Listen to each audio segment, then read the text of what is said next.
Bonjour à tous et bienvenue sur cette nouvelle vidéo sur cette chaîne. Dans cette vidéo, on va discuter ensemble de qu'est-ce que tu peux faire pour réussir à rencontrer une fille, par exemple dans un bar. Quelles sont les étapes que tu pourrais suivre? Comment est-ce que tu peux mettre en place une méthode? C'est cette méthode que je vais te dévoiler dans cette vidéo.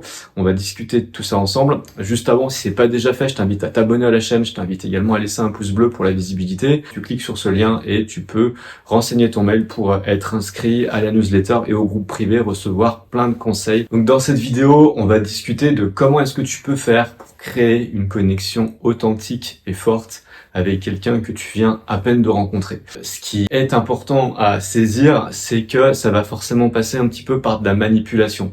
T'es pas obligé d'être hautement manipulateur, mais si tu veux que ça marche mieux, il faut passer par des petites étapes de manipulation qui sont pas forcément des choses forcément négatives. On a souvent tendance à associer la manipulation à quelque chose de négatif. Là, c'est plus de l'influence que de la manipulation et c'est arriver à utiliser certains leviers pour pouvoir plus facilement arriver à tes fins. Si tu n'utilises pas ces leviers-là, tu vas te compliquer un peu la tâche alors que tu pourrais marquer des points faciles. Et dans cette vidéo, on va essayer ensemble de voir comment est-ce que tu peux marquer le plus rapidement possible. Donc la première chose que tu peux faire si tu as envie de créer une connexion forte avec quelqu'un, c'est déjà d'établir un contact visuel qui soit fort. Si tu as des difficultés à maintenir le contact visuel, je vais créer une vidéo sur la chaîne qui va t'aider à pouvoir travailler là-dessus parce que le contact visuel, c'est quelque chose qui fait partie de la communication non verbale et qui aide beaucoup pour séduire facilement. Ça permet en fait de créer une communication via le regard qui est presque indispensable en séduction. Les personnes qui ont du mal à regarder correctement les autres personnes, qui ont du mal à établir un contact visuel, sont des personnes qui vont avoir plus de difficultés à arriver à leur fin. En fait, avec le regard, il se passe plein de choses, il y a plein d'échanges qui se passent quand tu regardes quelqu'un et c'est important de travailler son regard. C'est important d'avoir une bonne communication visuelle. Moi-même, je suis pas du tout bon là-dedans et je cherche à m'améliorer parce que c'est pas forcément une des choses que je sais le mieux faire. Si tu as vraiment envie de devenir bon pour rencontrer facilement, il faut travailler son contact visuel. Pour une connexion forte, si tu arrives à toucher la personne, c'est pareil, tu vas marquer beaucoup de points. Quand tu touches quelqu'un, tu rentres dans son intimité, tu rentres dans sa bulle et quelque part, elle accepte que tu rentres dans sa bulle. Donc toucher quelqu'un, c'est établir un contact entre toi et elle et c'est rentrer dans l'intimité de la personne, on va dire de manière inconsciente. Cette manière inconsciente de rentrer dans l'intimité de quelqu'un te fait gagner énormément de points pour établir une connexion forte avec cette nouvelle personne que tu ne connais pas ou que tu connais peu. Attention, il y a certaines cultures où c'est compliqué de le faire. Par exemple, les cultures asiatiques sont pas du tout à l'aise avec le contact physique. Donc, c'est peut-être une bonne chose de pas créer de contact physique avec ces personnes-là parce que ça risque de les mettre vraiment très mal à l'aise.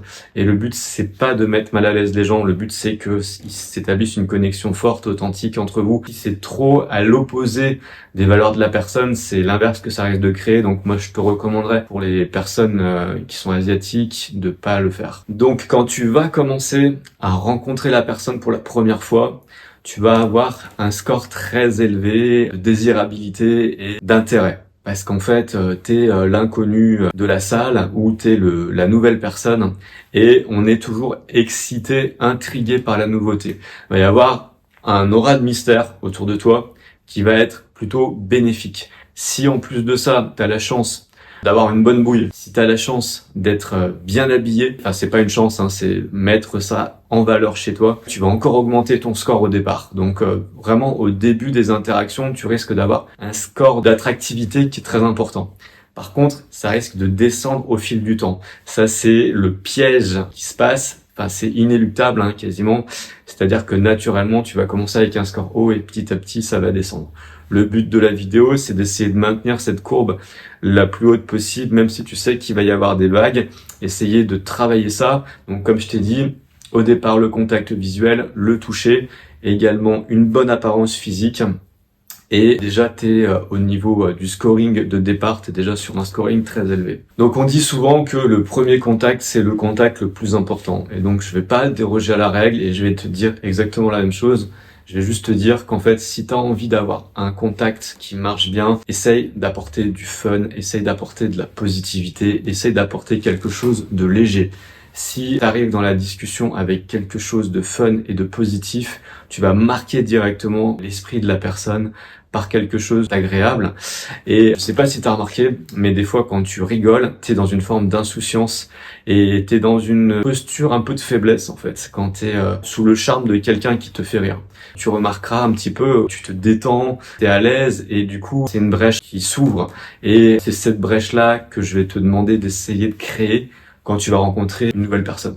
Ensuite, ce que tu peux faire, c'est toujours de rester dans une dynamique. Donc de rester dans une dynamique de fun, de rester dans une dynamique de flow, d'avoir un flow de paroles qui puisse sortir de toi de manière assez naturelle et que ça reste toujours positif. Et ce que je vais te demander de faire, c'est d'essayer de faire parler la personne d'elle-même. Essayer de s'intéresser à elle, sincèrement, pour que en fait la personne sorte de sa coquille.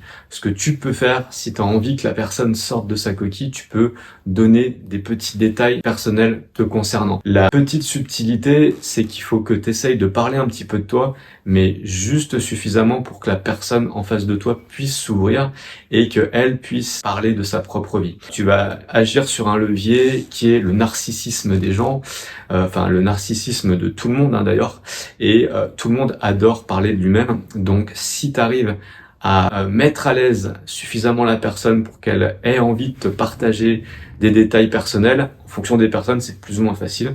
Il y a des personnes qui vont plus ou moins verrouiller leur intimité, il y a des personnes qui vont pouvoir facilement parler d'eux-mêmes, t'as d'autres personnes, ça va être plus compliqué, mais quand tu arrives à ce que la personne soit suffisamment à l'aise pour discuter avec toi de choses personnelles, là tu marques des points. Et en fait, ce qu'il faut que tu fasses, c'est de continuer sur cette positivité, continuer sur cette écoute active, donc d'essayer de faire relancer la personne sur ses propres sujets à elle et de montrer que t'es là, que t'es intéressé par elle. Et en restant positif, déjà, c'est pour moi quasiment interaction parfaite si t'arrives à faire ça de la bonne manière. Donc en fait, ce qu'il va falloir que tu fasses, c'est d'essayer de mener la conversation un peu comme quand tu mènes une barque.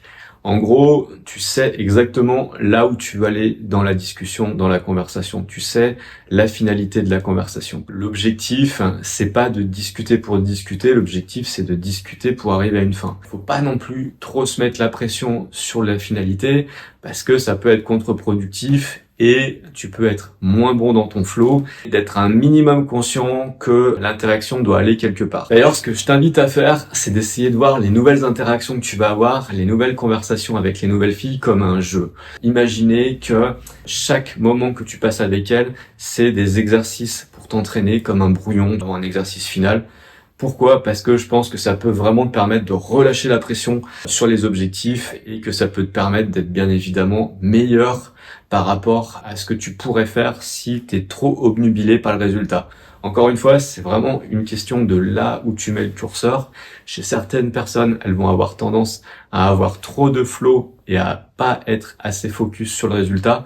D'autres personnes vont être au contraire, vont trop se mettre la pression sur le résultat et vont du coup manquer de flow. En fonction de qui tu es, tu dois adapter cette jauge pour savoir là où tu dois le mieux faire tes exercices. Si te mets trop la pression sur les résultats, prends les nouvelles interactions comme des exercices de style, comme des brouillons, uniquement sans penser aux résultats, mais en se disant que chaque exercice te permet de t'améliorer, peu importe le résultat, ou que tu ne cherches absolument pas le résultat. À l'inverse, si t'es quelqu'un qui a tendance à trop parler, à faire le dancing monkey, c'est-à-dire à facilement discuter avec les autres, mais les interactions vont nulle part, tu dois mettre plus le focus sur le résultat, sur qu'est-ce que je veux vraiment dans les discussions, et là, reprendre ce que je viens de te dire sur mener ta barque. Donc si tu as envie de créer une interaction et une connexion forte et authentique, tu seras aussi un peu obligé de te dévoiler. Ce qu'il faut, c'est que tu te dévoiles de manière subtile et surtout de manière positive et d'entretenir le mystère autour de toi. Mais toujours d'essayer de montrer la plus belle image de toi. T'as pas forcément besoin de montrer tous tes travers, toutes tes faiblesses, toutes tes difficultés, tous tes blocages ou tous les problèmes que tu as eu dans le passé. L'objectif, c'est de séduire et c'est de montrer une image positive. Et c'est cette image positive que tu vends et permettra de revoir la personne après. Si tu as envie de revoir la personne après, il va falloir que tu trouves des points communs avec elle ou que tu trouves une activité en commun. Ça, il faut également que tu en sois conscient, c'est-à-dire que quand tu vas discuter avec cette personne, il faut que tu trouves des points d'intérêt communs et que tu trouves quelque chose à faire après cette discussion-là. Si elle est intéressée, elle va forcément te faciliter la tâche pour te revoir. Donc, elle va peut-être t'aider à trouver un point commun avec toi ou une activité commune. Donc vraiment, ne déroge pas à la règle qui est de tout le temps proposer quelque chose après la première interaction que tu as eue. Parce que sinon, tu vas te retrouver devant le fait accompli, la conversation va s'arrêter naturellement, tu vas te retrouver devant un espèce de blocage et ça risque de finir en autre boudin. Nous, ce qu'on veut, c'est finir en apothéose.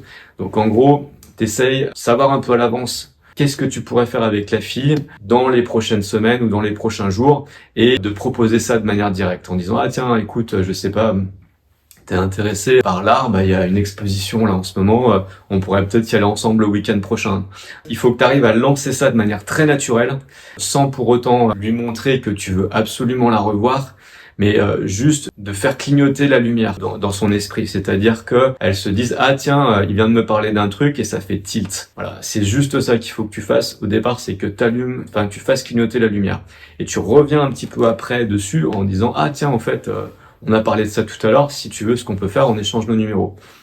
Voilà, simple, vraiment très très simple et que tu essayes de l'amener de la manière la plus naturelle, donc sans te mettre la pression, ça c'est le plus compliqué, c'est gérer sa propre pression interne. Point également super important, une fois que tu as trouvé l'activité en commun à faire, ne conclue pas là-dessus. C'est-à-dire que prends son numéro, propose-lui de se revoir, mais continue de discuter avec elle. Continue de discuter avec elle de manière légère et fun, de trouver des trucs à la con à faire, ça peut être des espèces de jeux rigolos pour créer de la complicité avec elle, mais essaye de pas t'arrêter juste ah ben c'est bon voilà j'ai pris son numéro, on va mener une activité en commun la semaine prochaine et j'espère qu'on va vite la revoir et tu rentres chez toi. Ça c'est mauvais aussi, donc il faut arriver à ce que la prise de contact soit inclus dans la conversation globale et pas la finalité de la conversation. J'espère que cette vidéo t'a plu. Si t'as envie d'en discuter, tu peux laisser un commentaire sur la vidéo pour qu'on puisse ensemble creuser certains aspects. Tu peux me dire si t'as des blocages par rapport à ce que je viens de t'expliquer. N'hésite pas à t'abonner, à liker la vidéo, n'hésite pas à t'abonner à la newsletter. Je te dis à bientôt pour une prochaine vidéo. Salut, salut!